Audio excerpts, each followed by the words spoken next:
Fala pessoas! Hoje esse vídeo vai falar um pouquinho sobre fluxograma, né? Estrutura de decisão, né? Utilizando fluxograma. Desculpa o barulhão aí.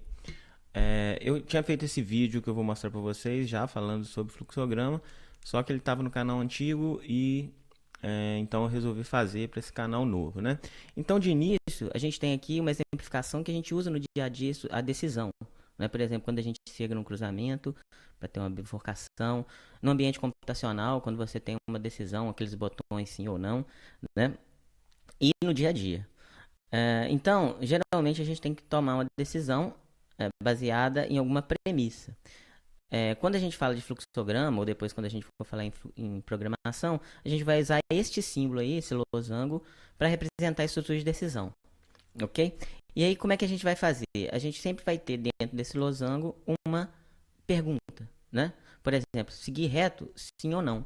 Uma pergunta cuja resposta sempre deve ser sim ou não, né? Uma dessas duas opções, para a gente poder tomar decisão, ok? Então, para que serve isso? Para quando você faz alguma operação ou quando você faz uma leitura, né? Vamos supor, você quer fazer um software, um programa para dizer se a pessoa pode votar ou não esse ano.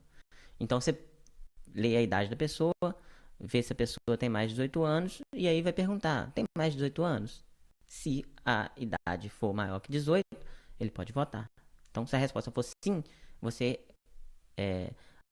direciona o fluxo do programa, né? O fluxo de operações para um lado. Se for não, você direciona para outro. Então é para isso que serve. Então a resposta dessa estrutura sempre tem que ser ou sim ou não. Por exemplo, no caso, se eu colocar assim, 3 mais 5 é 8. Não é sim ou não, né? Então a pergunta seria 3 mais 5? Nem faz sentido a pergunta. Ok? Então sempre a gente vai ler o que está no conteúdo dessa estrutura de decisão, do conteúdo do losango, como uma pergunta. 3 mais 5? Não faz sentido. Então, não é isso que tem que estar dentro dessa estrutura, né? Tem que ser uma pergunta. E aí, como é que a gente vai fazer essa pergunta, né? A gente vai lá, seguir reto, sim ou não? É uma pergunta. Só que no ambiente computacional, a gente não pode colocar uma frase como pergunta. Então, como que a gente faz? Bom, assim como na matemática, a gente tem as operações aritméticas, soma, subtração, multiplicação, divisão, o resto da divisão inteira. A gente tem os operadores lógicos, que são maior, maior igual, menor, menor igual ou igual. Note que tem dois iguais aí. Por quê? Porque esse igual não está igualando, não está dizendo que um valor é igual ao outro. Ele está comparando, está perguntando. X é igual a Y, por exemplo, né? Então não confunda esse igual com o igual da matemática, ok? O igual da matemática, ele tem várias operações. Se eu falar que x é igual a 3, eu posso dizer que 3 é igual a x, não tem problema. No caso da comparação, você está perguntando, né? Então aqui embaixo eu estou dizendo que x é igual a 3. Se eu colocar lá em cima com aqueles dois iguais, eu estou comparando, né? X é igual a 3, eu estou perguntando. Então toda vez que eu for fazer uma pergunta, toda vez que eu estiver usando isso dentro de uma estrutura de decisão, eu tenho que usar os dois iguais, ok?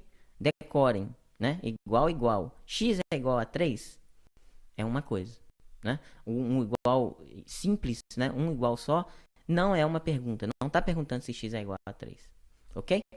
Então essa é a diferença, né? E tem os outros operadores, maior, maior igual, menor, menor igual. Então aqui eu posso perguntar, 5 é maior que 3?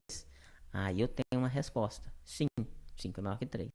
Isso poderia ser uma variável? X é maior que 3? Aí depende do que o cara digitou para x, vai ser maior ou não. E eu posso direcionar meu fluxo. O meu software fica inteligente. Aqui a gente tem um fluxograma de exemplo, né?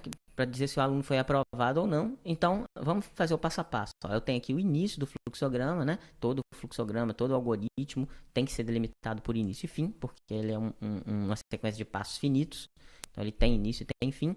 Esse símbolo quer dizer símbolo de saída, então está mostrando, né? Está exibindo na tela, se for, por exemplo, no computador, exibindo essa mensagem aí, porque está entre aspas, digite a nota. Então está exibindo essa mensagem na tela. Até agora, nada de diferente.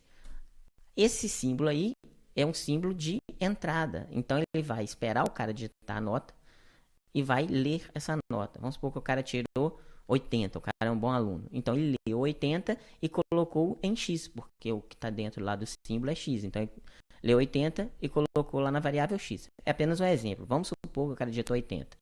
Então, eu tenho a pergunta logo abaixo, né? X é maior ou igual a 60? Porque a média, né, nessa escola aí é 60. Então, se o cara tirou 60, ele está aprovado. Se o cara tirou mais de 60, ele também está aprovado. Quanto que o cara leu lá em X? Não foi 80? Então, X é maior ou igual a 60? A resposta só tem uma, sim. Né? Não tem talvez, não tem... só pode ser sim ou não. Então, ou ele é ou ele não é. Nesse caso, ele é maior ou igual a 80. Maior ou igual a 60, ele é 80. Então, vai aparecer na tela a mensagem aprovado e terminou o fluxograma. Agora, vamos a uma outra situação. Quer dizer, o mesmo fluxograma vai servir para duas situações distintas. Então, o fluxograma inteligente. Início, e aí o cara vai exibir na tela de novo. Digite a nota. O cara vai digitar. Vamos supor agora que o cara digitou, sei lá, 50. Né? Então vem a pergunta. Sempre lê como pergunta. X maior ou igual a 50? Maior ou igual a 60? X foi digitado, foi 50, né? Então o valor de X é 50. 50 é maior ou igual a 60? Não. Então ele vai para outro fluxo. Né? E aí você encontra, vai ser exibido na tela, porque esse símbolo é de exibir, a palavra reprovado. Ok?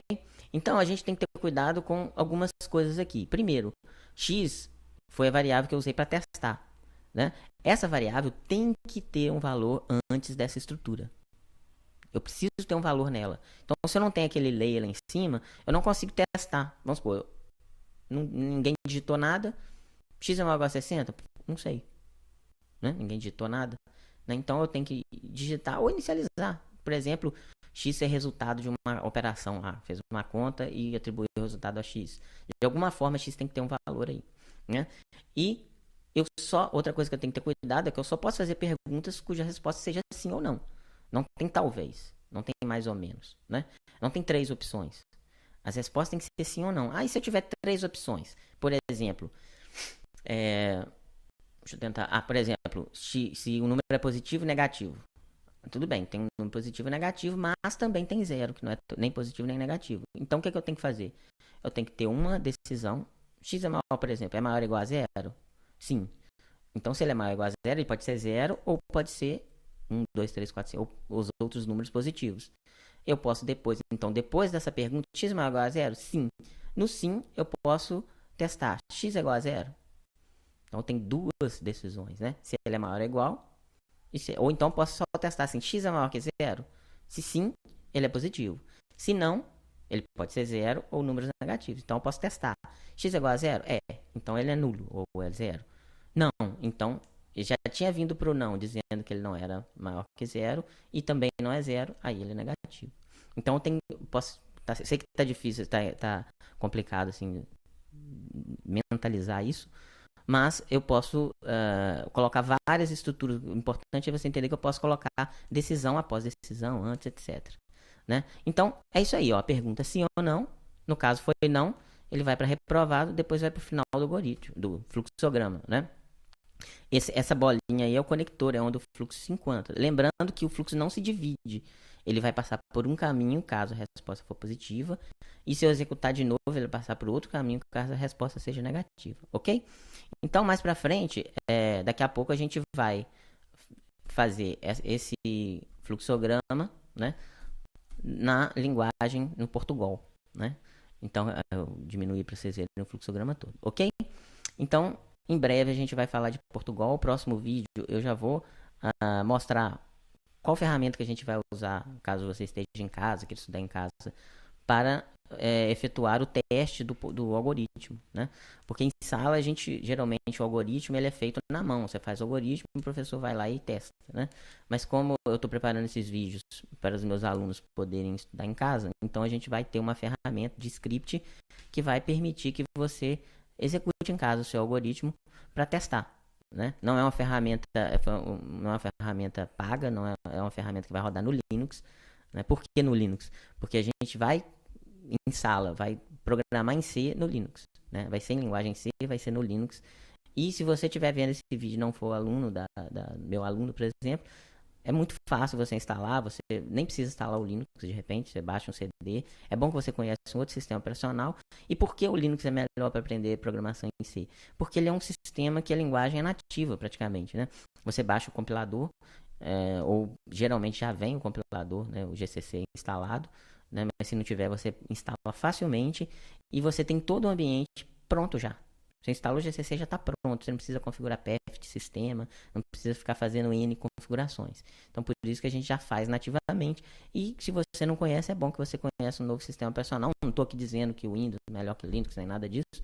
Eu só estou dizendo que é bom você saber se você estiver aprendendo programação. Ok? Então, até mais. Até o próximo vídeo, galera.